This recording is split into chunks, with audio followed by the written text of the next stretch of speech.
It feels like a lifetime. 1,000 days have passed by since I held you close to me. If I could see that smile from my friend, I know that I could live again.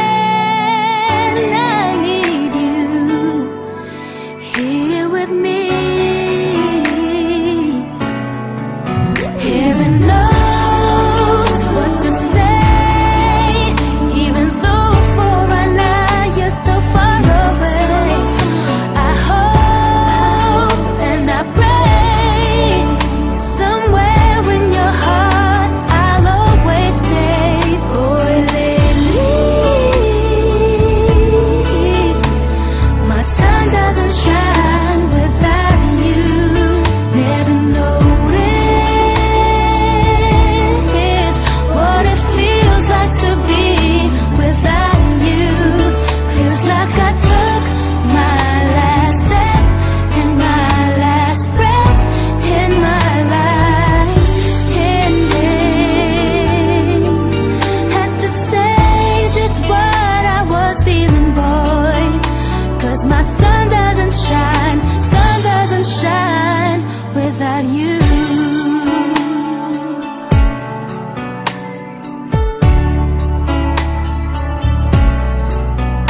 This is more for me than for you. Boy, I finally see there's no substitute for what we have. Do you know how much I love you? And what we shared, I can't forget. Boy, a love like yours, I'll never let just slip away. No, no, no, no way. Promise that you'll stay.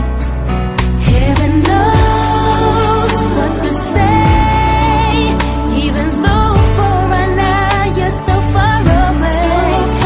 I hope and I pray somewhere in your heart I'll always stay. Boy, lately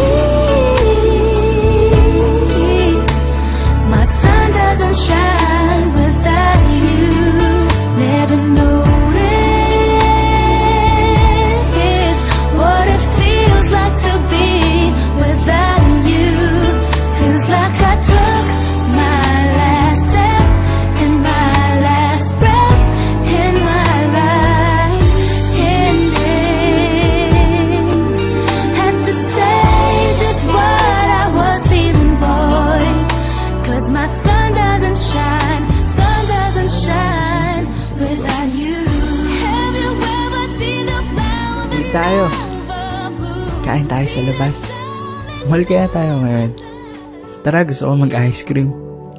Uy, picture naman tayo. Hatid na kaya kita pa uwi. Halika nga dito. Makahapin kita. Hihilan lang yan sa mga salitang gusto kong sabihin sa'yo. Pero hindi ko magawang sabihin dahil hindi ko naman kayang gawin. Kasi sobrang layo mo sa akin. Hi, LDR. Oh, long distance relationship. Sabi nila, mahirap daw yan. Malungkot. Masakit. Kung sa bagay, totoo nga naman dahil mahirap at masakit at nakakalungkot kapag sinasampa sa mukha mo ang katotohanan na hindi mo man lang magawang hawakan ang kamay ng taong mahal mo. Lungkot, diba? Telepono at internet lang ang sinasandalan. Umaga rito at gabi dyan. Kailangan pang mapuyat ng isa makapag-usap lang. Pero kahit puyat, masaya ako at nakakapag-usap tayo. Nagpapalitan ng iba't ibang kwento na nangyari sa nakalipas na araw. Kasi sa LDR, ang pag-uusap, parang ginto, parang kayamanan na napakahalaga. Hindi ito isang bagay na ginagawa lang basta-basta at lalong hindi isang bagay na tinitake for granted lang katulad ng ibang mga gawain. Kasi sa tuwing nag-uusap tayo, ay para tayong nasa iisang mundo. Isang mundo na tayo lamang ang may gawa. Tayo lamang ang nagkakaintindihan, nagkakaunawaan, at higit sa lahat, nagkakarinigan ng mga salitang binubulong ng ating mga bibig. Ang nakakalungkot lang doon, na kapag ibababa mo na ang telepono. Dahil sa pagbaba mo ng telepono, alam kong babalik tayo sa mga sarili nating buhay.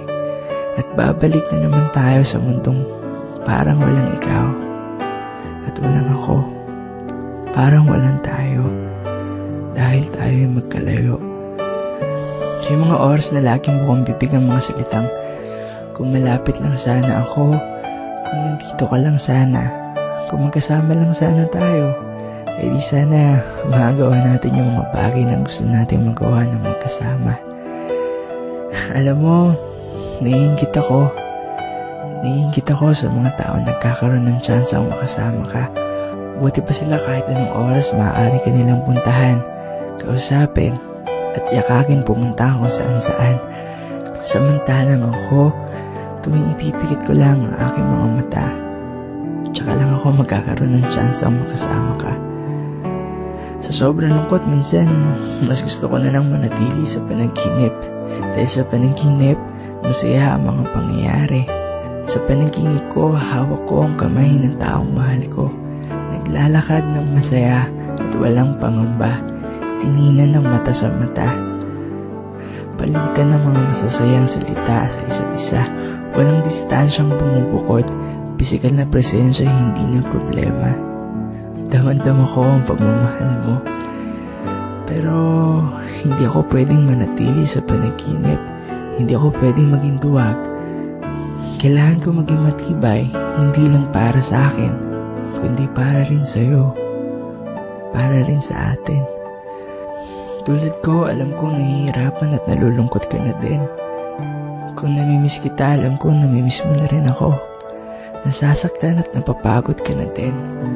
Pero sana tulad ko, kahit ganito pa ang ating sitwasyon, kapit ka lang at huwag kang bibitiw. Distansya lang yan. Kaya natin yan. Makakasandal ka rin sa aking balikat. Maiyakap at mahahawakan ng mga kamay. Mapupunasan ng mga luha.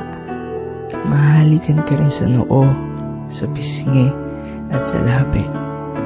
At harapang masasabi ang salitang, mahal na mahal kita.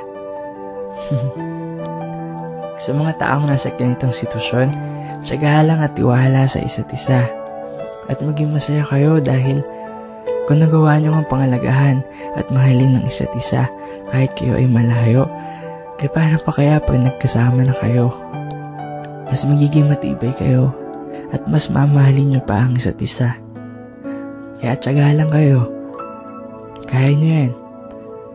Pero kung hindi ka makatiis, eh weak ka pala eh.